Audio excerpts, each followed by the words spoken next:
Hello, how are you? Welcome to Santuário Lunar. In this video I'm going to talk about one of the most venerated goddesses in Greece, Athena. Athena was the most venerated goddess in Greece because she was the patron of the city of Athens, and the city of Athens was the most important city in the ancient world. It is still important today, but that time it was even more, commercially and strategically important. Athena is associated with wisdom, intellect, war, justice, and diplomacy. And she is one of the 12 gods who reside in Mount Olympus, so she's one of those 12 who decides the fate of the cosmos. There are two versions on how she became the patron of the city of Athens. Before these things happened, the city was just a city. And then two gods, two deities, disputed for the city. Athena at one side, and Poseidon, the god of sea, on the other side. And both wanted to be the ruler of the city. So the first version tells that the citizens voted for them. So the men voted for Poseidon and the women voted for Athena. And Athena won because of one vote. The other version tells the gods themselves decided who was going to be the patron of the city. So they made some kind of competition. What can you offer to the city? Poseidon offered the waters, the sea waters. They were plenty. And Athena planted the first olive tree. So for this reason, the gods consider Athena more suitable for ruling a city. So she became the patron. That's why the city was called Athens. Nevertheless, men were not happy with the results because they wanted Poseidon. So they got together and they created 3 laws that shaped society, and we see a reflection of this until today. These 3 laws were: women cannot vote, women are not considered citizens, and the name of children will receive the name of the father and not of the mother. Athena agreed to this not to create any confrontations, and more, men started to change Athena's image and depictions. So in all her depictions and all her statues, we see Athena almost like an androgynous person. She wears so many clothes and so many war clothes that she looks like a man, but we know she's a woman. Athena was a daughter of Zeus, and besides all those things I've just told you, there was another attempt to show that Athena was more like a man, or she didn't need a woman, or she didn't have any connection with women. Her birth. They say that Athena was born from the head of Zeus. He was feeling some headache, and then they opened his head and Athena emerged adult and ready for war. But there was a small detail that they tried to erase. Athena had a mother. In this version, Athena was the daughter of Zeus and Metis. Metis was raped by Zeus, and then they say that Metis could shapeshift into anything she wanted.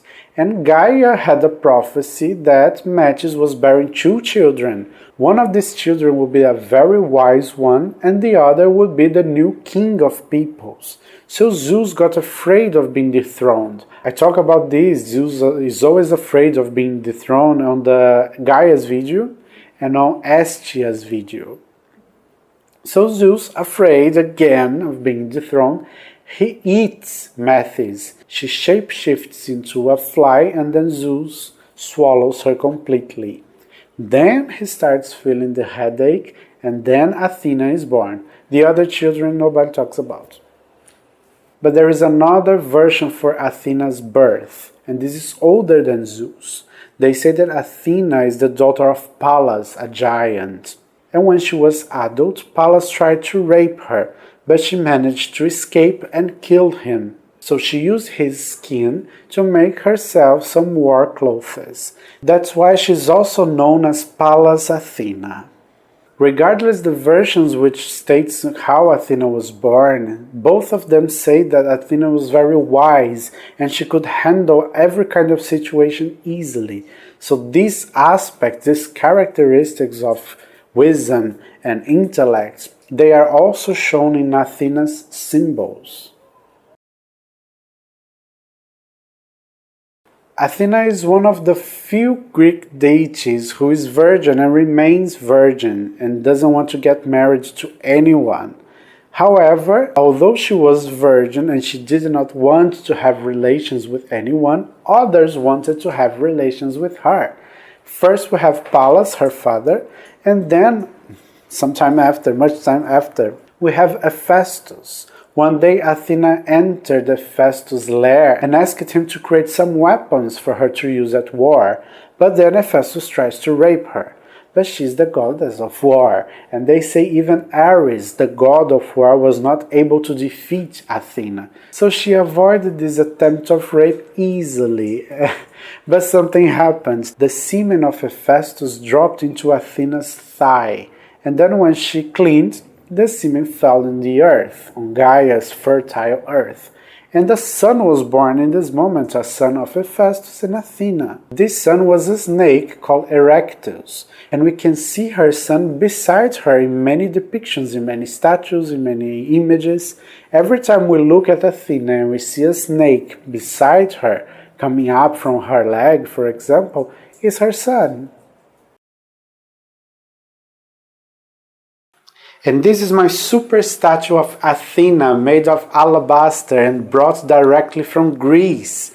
It was a gift I got from a student called Paulo. He visited Greece in the beginning of the year and he sent me a picture of a store selling many statues. And then he asked which one I wanted, and I said I wanted Hecate. But the owner of the shop told him the Hecate's statues are not popular and nobody buys them, so they don't produce Hecate anymore. So I asked for Athena or Artemis, the smallest one he could find. And then the other week he brought me this almost life-size statue of Athena. One of the main symbols of Athena is the owl, and the owl is known for its wisdom, for its intellect, for its ability to judge a situation, to act at the precise moment. So of course the owl is a symbol of her, and the first coins used in Athens showed Athena on one side and an owl on the other side. The owl can be considered a form of Athena, she could shapeshift, and the owl can also be considered a companion of Athena. So in statues and images we can see Athena with an owl on her shoulder or flying around her. Another symbol of Athena is the snake, and the connection between Athena and the snake takes us back to an older time, in which Athena was considered to be a goddess of the house, of taking care of people, taking care of the household, and the snake was always a symbol of protection, because the snake protected the grains from rodents. I talked about this on Gaia's videos, very similar this connection. And Athena was associated with all of these too. But there is another connection between Athena and the snake, not only her son, which is a snake, but it's related to Medusa, and I'm going to tell you next. All the Greek deities, they have a very strong ego and they can easily be hurt. So they act by impulse, they have some bad moments, they have some bad moods, and they attack, they punish, they do everything. And Athena is not different. And we have three main situations in which Athena showed an evil side. The first one is related to Medusa. Medusa used to be a normal woman, no snake hair. And then it is unclear on how Medusa made Athena feel angry. But some people say that Medusa and Poseidon had sex on Athena's temple, and this was the reason. We never know. But anyway, Athena felt so angry against Medusa that she turned Medusa into the Medusa we know, the woman with the snake hair and the petrifying sight and all. Moreover, Athena was one of the gods who created the plot on how to kill, how to defeat Medusa. And she taught Perseus the idea, the strategy, so he went there, killed Medusa, and took Medusa's head back to Athena. Athena then used Medusa's head on her shield or on her clothes. There are variations too. This suggests that in the end there was a link between Athena and Medusa, and they became one. Far from being opposites, they joined forces. We can understand like this. The other situation involves Aracne. Aracne was also a normal woman, no special abilities or anything like that. And Aracne was a very good weaver. And Athena was also a very good weaver. So it's unclear on how they got together to compete against each other, but they say they started the competition who could do the best work weaving something very fast.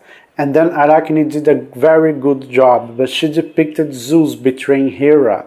Others say that she depicted all the gods doing some bad things. And Athena depicted the gods punishing humans for shaming the gods. Anyway, when Athena saw the results of Arachne's work, she got angry and she destroyed Arachne's work. And Arachne felt very ashamed for having offended the gods, and then she killed herself, she hanged herself. Athena felt pity for Arachne because she hanged herself, so she brought Arachne back to life and transformed her into a spider and transformed the rope into the web. So Arachne became the first spider and the weaver of the gods. The third confrontation happened when Ares, the goddess of chaos and discord, threw a golden apple written for the fairest or for the most beautiful. There are variations again. And this golden apple fell among Hera, Athena, and Aphrodite. So the three of them were looking who is the fairest or who is the most beautiful. And the events of this story led to the Trojan War. If you are interested in this, you can watch on Aphrodite's video, because Aphrodite is the main character in this dispute.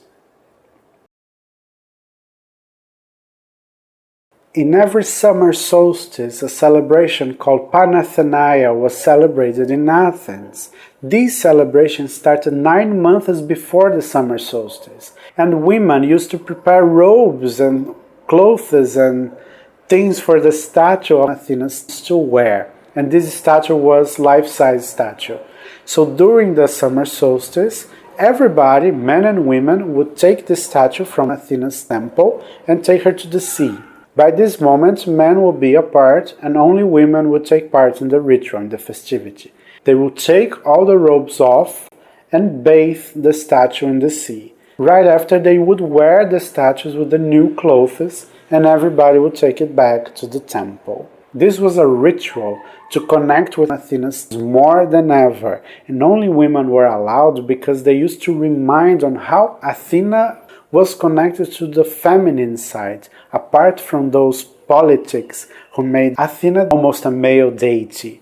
So the women would get closer to Athena to remember how she could take care of the house, how she could take care of people and protect and everything else. So today we can connect with Athena for wisdom, for making a difficult decision, for asking for justice for a situation, for example. We can do this by using our craft skills, just like Athena does. So we can weave, we can do manual things. If you don't know how to do this, you can paint, you can draw. The important thing is to use your own talents, your own wisdom to create something and dedicate to the goddess. So you can do this, dedicate to her, create an altar for her, for example, and ask for help and ask for wisdom, ask for her to show you a situation, a solution during a dream, for example. Another way, which is Patrician Monaghan's suggestion, is to recreate the Panathenaia. Only women could do this. You can craft a statue or you can buy a statue and you can do all this procedure until the summer solstice. So during summer solstice, you take the statue's clothes off, you bathe the statue, if you can go to the sea, perfect, and then you offer new clothes to her and take her back to your house. So this is goddess Athena, the goddess of intellect, wisdom, war and justice. If you like this video, please give your thumbs up, subscribe to the channel, leave a comment below, access our oracle and share this video with your friends. Thank you very much.